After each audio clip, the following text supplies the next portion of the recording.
What's happening, guys? I'm Luke. And I'm Laura.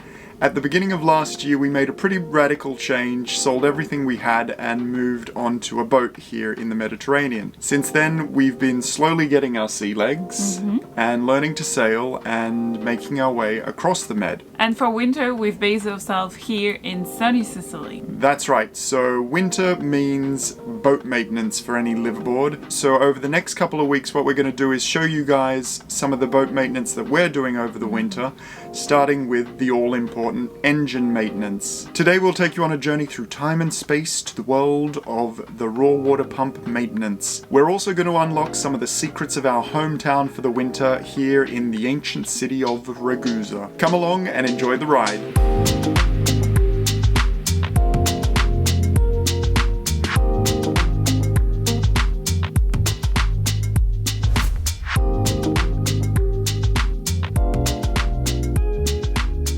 What's happening, guys? So before we start today, what we're going to do is start a program of winter engine maintenance. Now we're going to kick off with changing the raw water impeller. A marine diesel engine is cooled instead of from the velocity of the wind passing through the engine like a car. It's cooled with the seawater. So every winter our plan is to change the raw water impeller, and we're doing it for the first time today. So come along and see how it's done. So step one is making sure that the raw water inlet is closed, because the last thing you want is to open up where the impeller sits and have gushing ocean water coming in through the engine and all over your boat. The raw water seacock is now closed.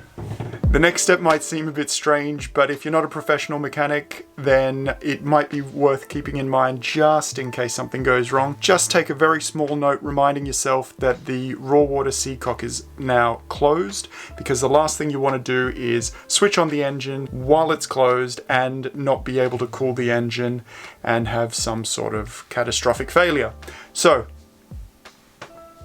as you can see, I am not a professional mechanic.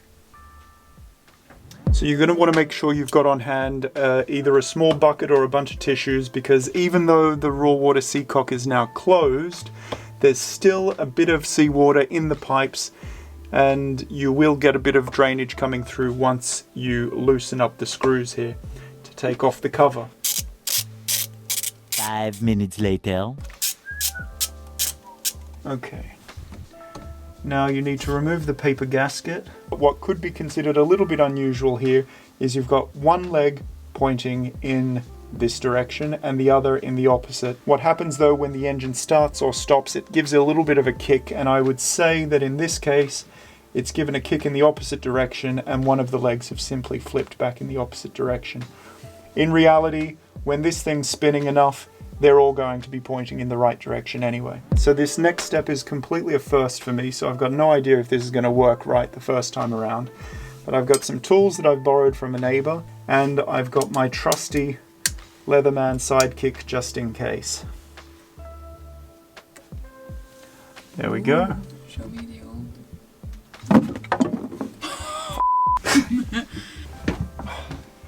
Things happen all the time. Oh. Old one, new one. The next step you want to do is lubricate the inside of the impeller housing here. Main reason being, unlike usual when you're going to turn over the engine, this is full of seawater, which is enough to lubricate the wheel as it turns, lubricate the impeller. But without the seawater there, you need to have something synthetic. Likewise, you're going to want to lubricate all of this. A few drips. So next, pop your new one in. You're going to need to fold the arms a little bit. It doesn't really matter so much if they're not all pointing in the right direction, because once the engine gets running, it will sort itself out. Now, if you remember, this is pretty much how it looked when the old one got pulled out, so that should be able to sort itself out. Before putting the face of the housing back on, we need to fit another gasket. Now, I'm not sure how important this actually is, because it's just a flimsy piece of paper, but I suppose it's there for a reason. We're on the home straight now. I'm just giving the bilge a little bit of a clean, so that way when we do test it out we can see if there's any leaking at all. I would also like to just tighten these down a bit more.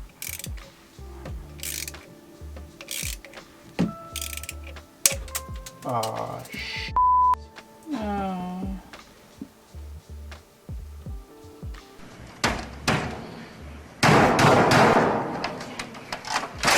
Here we had to stop the cameras rolling because I had to hunt down some new screws for the impeller cover. Next I learnt just how important the paper gasket actually was. The one supplied with the impeller was actually too big for the impeller manifold itself, which meant I had to find another solution. I reached out to the community here at the marina, and very fortunately I got a bunch of great advice from different people, recommending everything from cereal box cover to rubber gaskets to a type of gasket goo.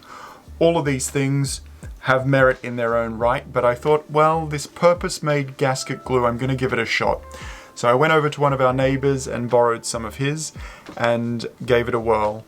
Unfortunately, after kicking over the engine, the gasket goo just didn't work. The impeller housing was still leaking. So in the end, a trip up to the chandlery is exactly what we needed to do. I went and had a chat with Daniele up the road, and he knew a mechanic quite local to here, which he passes every day on his way home, and he went and picked up some purpose-made gasket paper.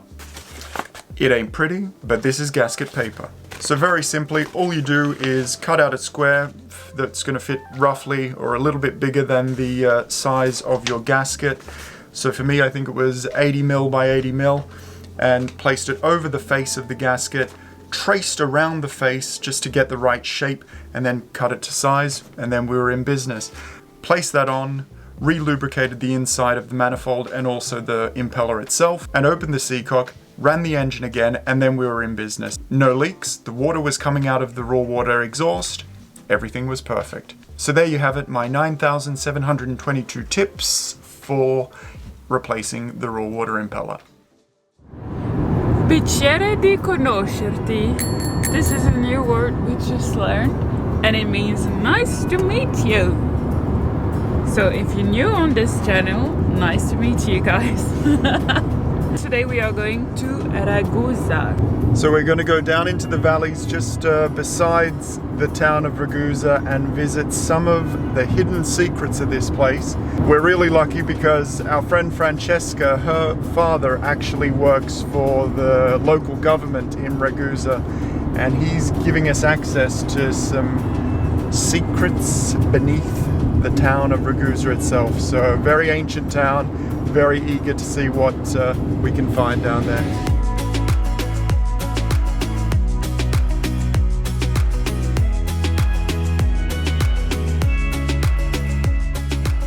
I hope it's gonna be a bit scary. These roads are already pretty scary, aren't they?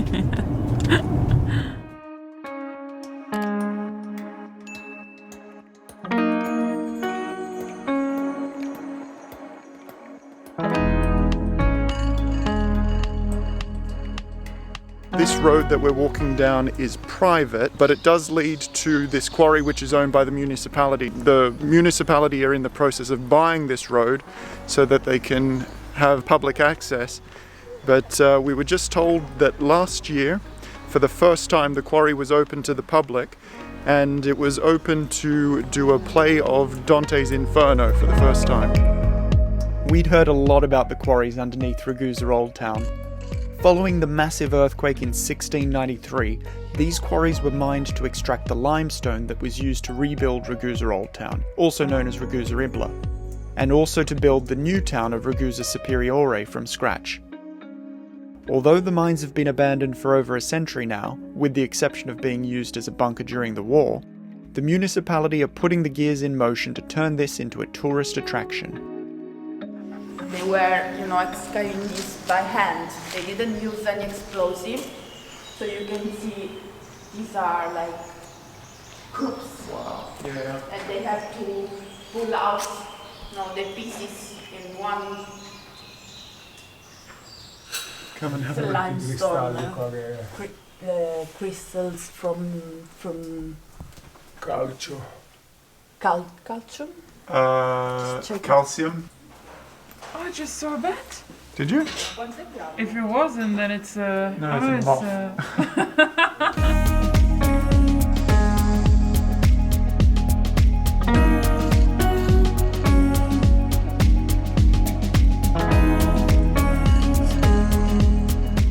We then decided to trek down the old valley of Santa Domenica in search of the last operational medieval watermill in all of Sicily. The valley and the powerful river that used to flow here played a really important role in Ragusa's history. So behind me is actually the reason why Ragusa was inhabited from the very beginning, since prehistoric times, all because of this river. Sure, it might be a little bit colder than Marina di Ragusa up here, but up here there's no wind, the land is very fertile, and it's very protected, making it a really good place for people to live.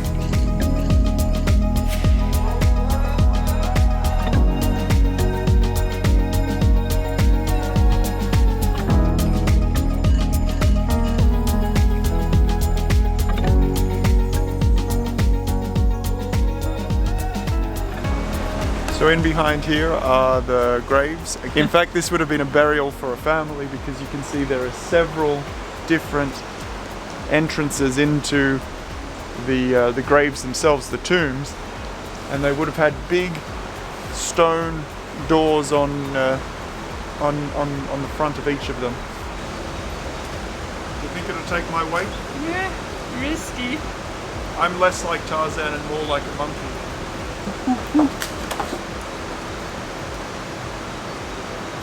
Coming? Yeah. Here we learnt that up until 1950 there were actually 9 watermills like this in the valley operating 24/7. This is our watermill. They produced 100 kilos of flour every 3 hours each. Sadly, with the rise of industrial scale food production, small businesses like this found it impossible to compete. In recent years, the growing awareness of the imperative of sustainability has given this mill a new lease of life. Powered exclusively by the momentum of the water below, this massive stone grinds the locally grown wheat grain into flour. What looks so rudimentary is really genius. The vertical container holds up to 100 kilos of grain. The mechanism to release that grain is controlled by the vibrations from the grinding stone's surface as it turns.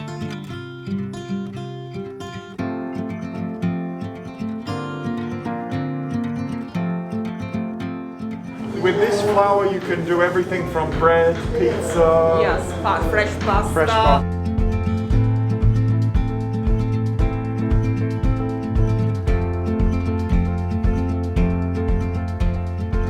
You couldn't get a more natural process to grind flour. This is all powered by 100% by nature. There's no electricity, no gas, nothing running except for the water beneath our feet, turning this bloody great big wheel and grinding the seeds into real all-natural flour. Amazing.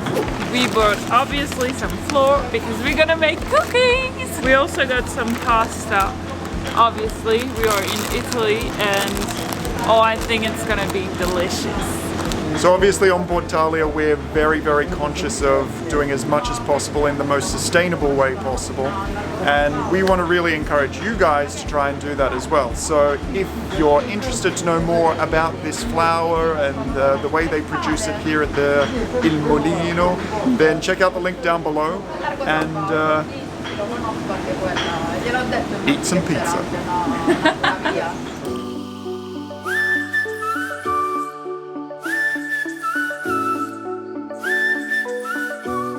We were then treated to a tasting of some of the most delicious organic bread and cakes that we've ever eaten.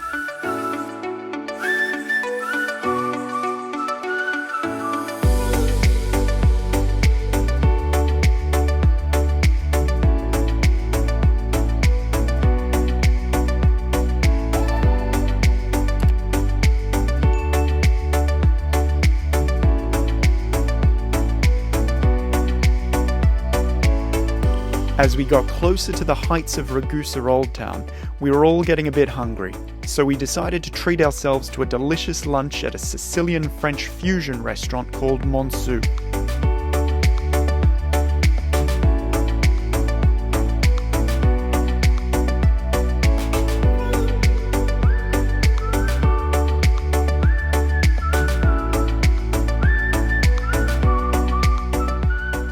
It's a floating island. It's a sailor's dessert. Okay.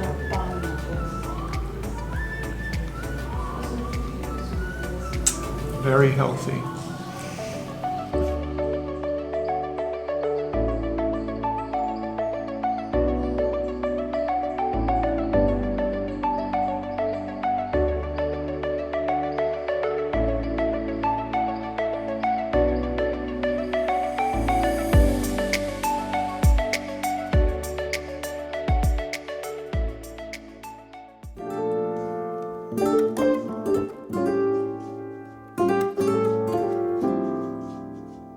We continue a tradition that is almost gone, the tradition of Sicilian cart.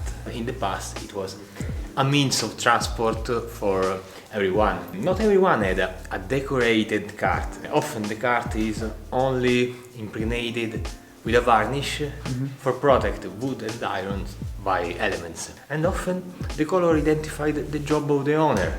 The miller used to have a white cart. The farmer used to have a blue cart with a simple decoration like fruit, but flower, but very, very simple decoration like this. Damiano explained that the cart makers travelled all over Sicily in order to ply their trade back in the day, and the most effective form of marketing was the cart that they rode in themselves. Their cart was their business card. The more decorated the cart was, the more professional the cart maker. Throughout the process, there are 3 different masters who are involved in this: the master carpenter, the master blacksmith, and the master painter.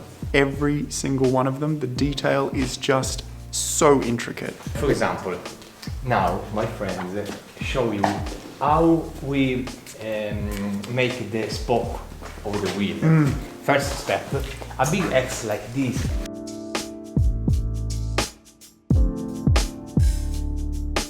Second step, for giving a nice finish, we used this jaw knife.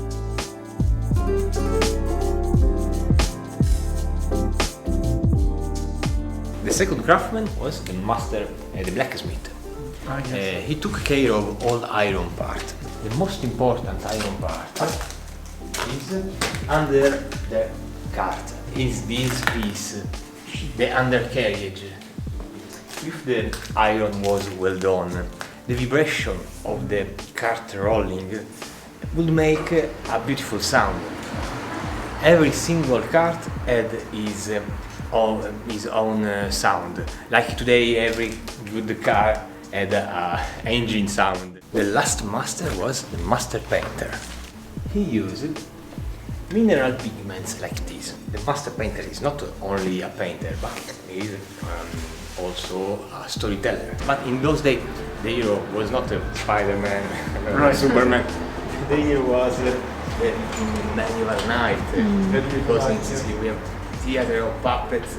It's a pretty amazing experience to be in the presence of an art form that frankly is in the process of dying out, but it is so intricate, so beautiful, and it's something that you can't learn in any academic institution. It's a skill, an art that's being passed down orally, generation after generation after generation. Just look at the detail.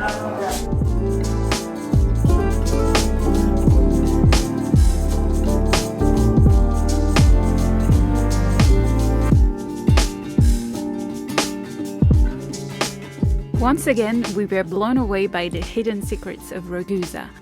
The culture, history, and beauty of this place is breathtaking. We love sharing our discoveries with you guys each week. If you have enjoyed this video, slap that like button, and if you're new here, don't forget to hit subscribe. Cheers, legends!